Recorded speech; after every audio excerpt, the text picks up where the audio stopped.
Hey there guys, well 2020 is turning out to be a crazy year so far. We're only a few weeks in, but I've already got 3 IEMs that are going onto my best IEMs list on the website. There'll be a link in the description if you want to check that out. One of those IEMs was the Dunu DK2001, which is just awesome earphone. Another one I've yet to disclose, but the review is coming really soon, so keep an eye out for that. And this is the third one, so a bit of a spoiler alert there, but anyway, roll that intro.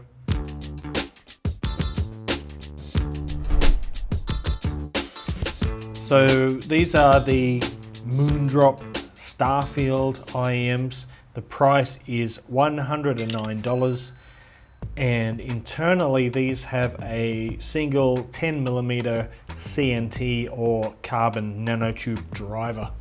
In terms of build quality, they're really nice, although I will say after only some light use, I took these to work for a few days and just kept them in my shirt pocket, and the coating is already chipped there, but long story short, it doesn't matter. Stick around to find out why.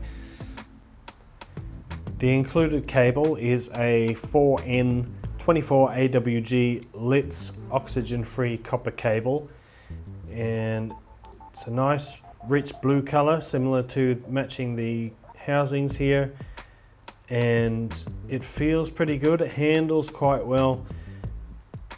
Transparent plug there. It's got a little disc-shaped Y-split with the Moondrop logo on it.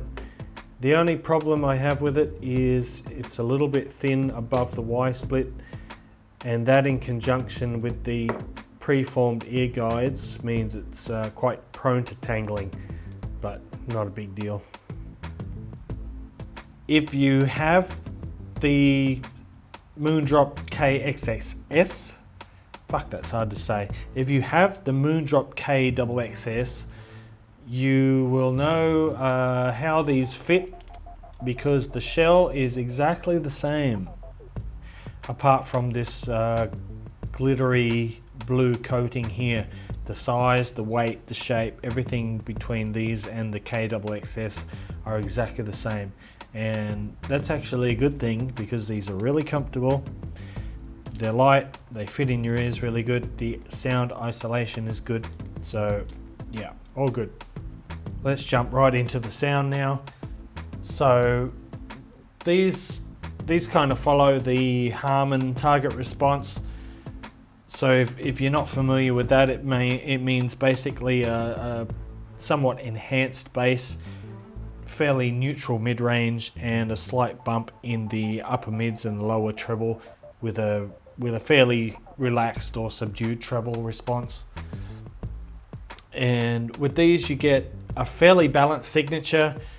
It's a touch on the warm side, and there is a slight emphasis on the bass and the upper mid-range, Harman.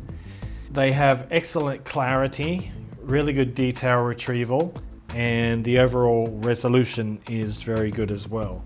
Although the level of the bass is still quite moderate, it still carries a lot of authority, and it's got good impact.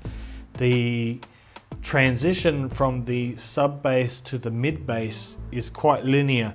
You get that solid low end rumble and powerful bass, plus you also get a nice punchy mid bass there as well. The bass is really satisfying. It's also very tight, and it doesn't have any bloat and doesn't bleed into the mid-range. Unless you're a real bass head, these will have plenty of bass for most people, and it's a quality bass as well.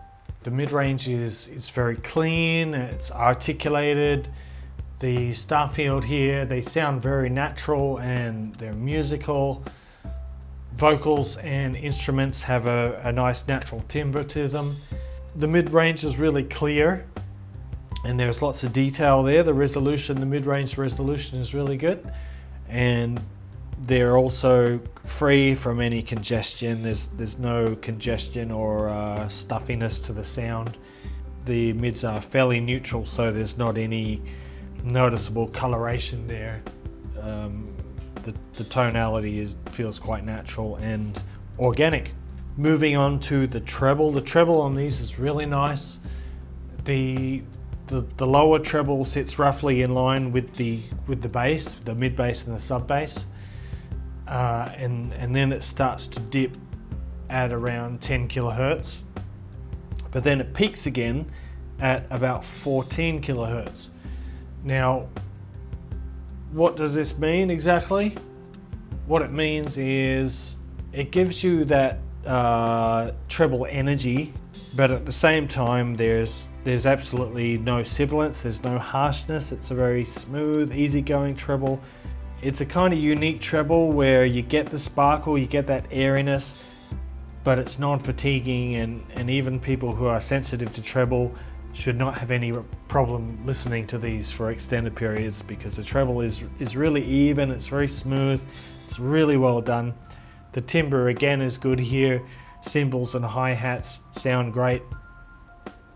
And again, it's a treble that has sparkle, it has airiness, which brings us to the Soundstage. These have a really good Soundstage for a sort of entry-level priced IM. The Soundstage is above average in dimensions, it's quite large. It's slightly elongated, which means that there is a little bit more depth than there is width. And the treble extension is really well done, so it feels nice and open and spacious. It's nice and light, it's airy. The note size for the Starfield is a little bit large. It's kind of diffuse sounding. It's not really dense and solid. It's kind of diffuse, which gives it that light, soft approach. So the imaging is not pinpoint accurate, but it is pretty good, especially for something in this price range. Not a problem at all. Soundstage, fantastic. Overall sound, fantastic. Really, I just really like the sound of these a lot. If you want to see comparisons with the TFZ number 3 and the Tin Hi-Fi T4, which are both exactly the same price, priced at $109, then check out the full written review. There's a link in the description to the website. So yeah, in conclusion, if you're looking for something in the $100 range, then these are my number one pick right now at that price point. They are really exceptional. I just like everything about them. The sound is unreal. You're really getting good value for money in terms of sound and build. These are just fantastic. Let me know in the comments if you've tried these, and I'm especially interested if you've tried these and the Tin Hi-Fi T4, because in my opinion these are unquestionably better in almost every regard. So yeah, leave a comment below. And yeah, that's about it, guys. So if you like this video, please give it a thumbs up. If you want to see more reviews like this in the future, hit that subscribe button. And until next time, audio fans, I'll see you later.